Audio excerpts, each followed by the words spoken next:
नमस्कार। विद्यार्थियों की संख्या लगातार बढ़ती जा रही है।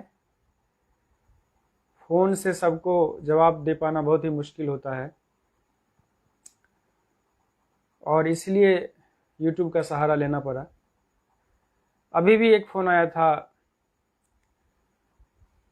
प्रीति कुमारी कि सर PhD करना चाहते हैं, स्कूल टीचर हैं। इससे पहले भी एक विद्यार्थी का फ़ोन आया था कि सर स्कूल टीचर हूँ और PhD करना चाहता हूँ। तो PhD कहाँ से करें, क्या मैं PhD कर सकता हूँ, सर्विस में हूँ, ये सब जो सवाल है आपके मन में, ये बहुत ही अच्छा सवाल है कि स्कूल टीचर आप हैं और आगे बढ़ना चाहते हैं। होना यही चाहिए कि स्कूल टीचर्स को भी आगे बढ़ने का सोचना चाहिए।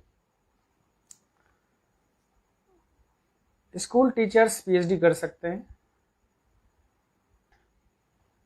तो अलग अलग जगह अलग अलग तरह की बातें हैं। जैसे अगर आप सेंट्रल यूनिवर्सिटी से PhD करेंगे तो 3 वर्ष आपको छुट्टी लेना पड़ेगा विद्यालय से, अवैतनिक छुट्टी लेनी पड़ेगी आपको, वेतन प्राप्त नहीं होगा और 3 साल आप केवल PhD करेंगे सेंट्रल यूनिवर्सिटी से। तो सेंट्रल यूनिवर्सिटी में या तो आप नेट क्वालिफाइड हैं उस विषय में तो प्रवेश ले सकते हैं, या फिर सेंट्रल यूनिवर्सिटी का जो अपना रिसर्च एंट्रेंस टेस्ट होता है उसे पास करना पड़ेगा।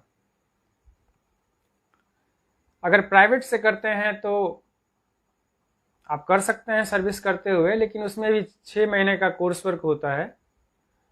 तो बहुत सारा प्राइवेट यूनिवर्सिटी आपको कहेगा कि आप कीजिए, हम आपको कोर्स वर्क करा देंगे, आपसे पैसा ले लेगा और 6 महीना अटेंडेंस भी भरवा लेगा, आप सर्विस में भी रहेंगे।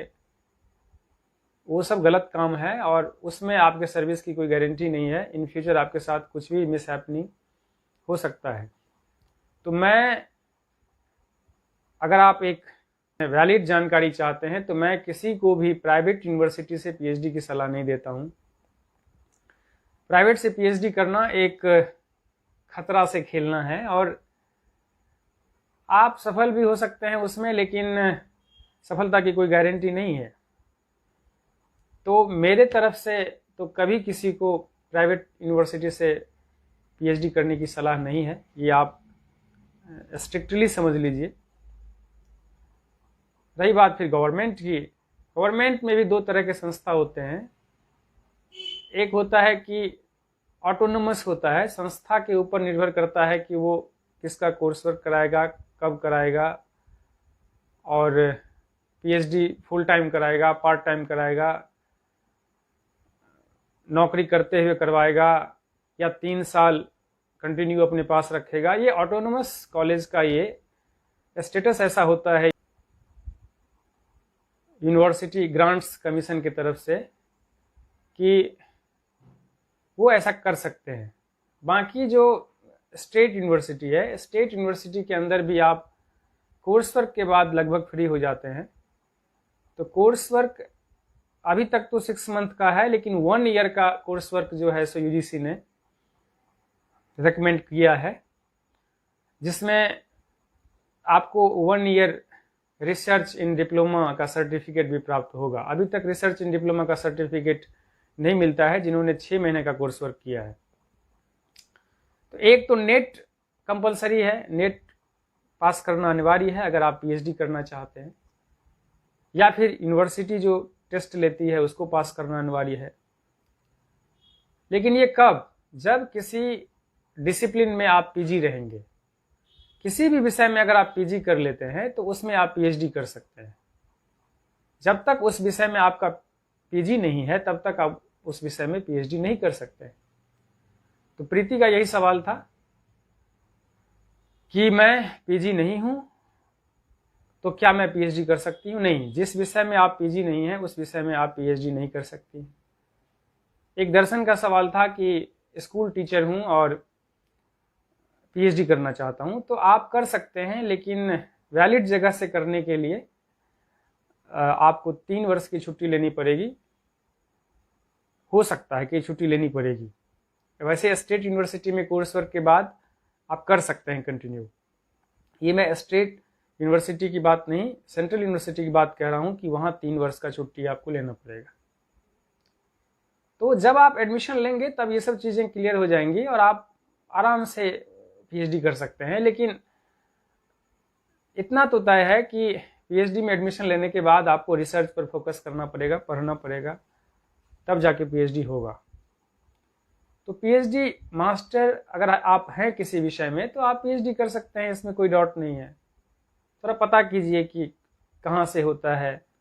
अगर आप विषय बताएंगे तो मैं बता दूंगा कि कहाँ से करना ठीक होगा, लेकिन विषय आपका क्या है, किस विषय में करना चाहते हैं, तो थोड़ा सा गूगल करेंगे और गूगल को अच्छे से पूछेंगे तब गूगल बताएगा। एक दिन मैंने क्लास में एक लेक्चर दिया था एएन कॉलेज में, तो मैंने वहाँ बताया था कि गूगल में सर्च कैसे करना है। गूगल को अगर बढ़िया कीवर्ड मिलता है तो बढ़िया सर्च करता है, अगर आप उसे साधारण कीवर्ड देते हैं तो वो साधारण चीज़ें आपको देता है। तो थोड़ा सा अगर मानक स्टैंडर्ड कीवर्ड डालेंगे तो आपको मिलेगा जानकारी। तो थोड़ा सा स्टैंडर्ड कीवर्ड्स डालिए गूगल के सर्च इंजन में और फिर आपको जानकारी और अच्छी जानकारी प्राप्त होगी। एक सवाल और जो विवेक जी ने पूछा है कि सर परसेंटेज का क्या मामला है, कितनी % पर एडमिशन ले सकते हैं। देखिए जनरल का तो 55% मास्टर में होना चाहिए, लेकिन रिजर्वेशन में थोड़ा सा छूट है। तो वो जब आप अप्लाई करेंगे ना तब वहाँ आप देख लेंगे नोटिफिकेशंस कि क्या है उसमें। अगर आप उसके दायरे में आते हैं तो अप्लाई करेंगे। ये रिजर्वेशन का एग्जैक्ट परसेंटेज मुझे नहीं पता है, लेकिन जनरल का 55% है कि जिस विषय में आपका मास्टर है उसमें आप कम से कम 55% अंक रखते हों। तो क्लियर हो गया, टीचर्स पीएचडी कर सकते हैं। पीएचडी के लिए एक विषय में पीजी का होना बहुत ज़रूरी है। परसेंटेज कैटेगरी के हिसाब से निर्धारित किया गया है। यूनिवर्सिटी जो है सो अपना एंट्रेंस टेस्ट लेती है पीएचडी के लिए, और नेशनल लेवल टेस्ट नेट है, नेशनल एलिजिबिलिटी टेस्ट, जो असिस्टेंट प्रोफेसर का भी क्राइटेरिया है और पीएचडी एडमिशन का भी क्राइटेरिया है।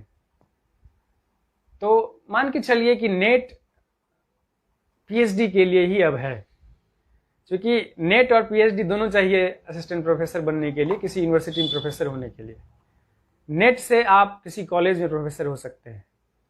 यूनिवर्सिटी में प्रोफेसर होने के लिए अब पीएचडी और नेट दोनों चाहिए। तो एक तरह से देखा जाए कि नेट एक स्टैंडर्ड पैरामीटर है कि आप प्रोफेसर हो सकते हैं कि नहीं। अगर आप पीएचडी हैं, नेट नहीं है, तो ये एक बहुत बड़ी कमी है। अगर आप नेट हैं, पीएचडी नहीं है, तो ये भी एक क्राइसिस है। तो निश्चित जानिए कि नेट जो है सो एक जरूरी योग्यता है, खासकर अगर आप प्रोफेसर बनना चाहते हैं, असिस्टेंट प्रोफेसर बनना चाहते हैं, तो नेट और पीएचडी आवश्यक है। पीएचडी करने के लिए भी नेट आवश्यक है। सेंट्रल यूनिवर्सिटी में तो वही एडमिशन ले सकता है, अब नियम जो बना है, जो नेट होगा। हाँ, एक चीज मैंने जो कहा कि यूनिवर्सिटी जो एंट्रेंस टेस्ट लेती है वो अब स्टेट यूनिवर्सिटी लेती है। सेंट्रल यूनिवर्सिटी में अब उसी का एडमिशन होगा जिसने नेट किया होगा, उसी का एडमिशन पीएचडी में होगा। और वहीं पर यह नियम है कि 3 वर्ष आपको रहना है, तभी पीएचडी हो सकेगा। तो मैंने सारी चीजें स्पष्ट कर दी। विशेष जानकारी के लिए आप गूगल कर सकते हैं और थोड़ा मानक कीवर्ड्स डालिए उसमें कि सही जानकारी आपको प्राप्त हो। उम्मीद करता हूं कि इससे बहुत थोड़ी गाइडेंस हो गई होगी। अगर फर्दर भी कोई सवाल है तो आप कमेंट सेक्शन में डाल सकते हैं।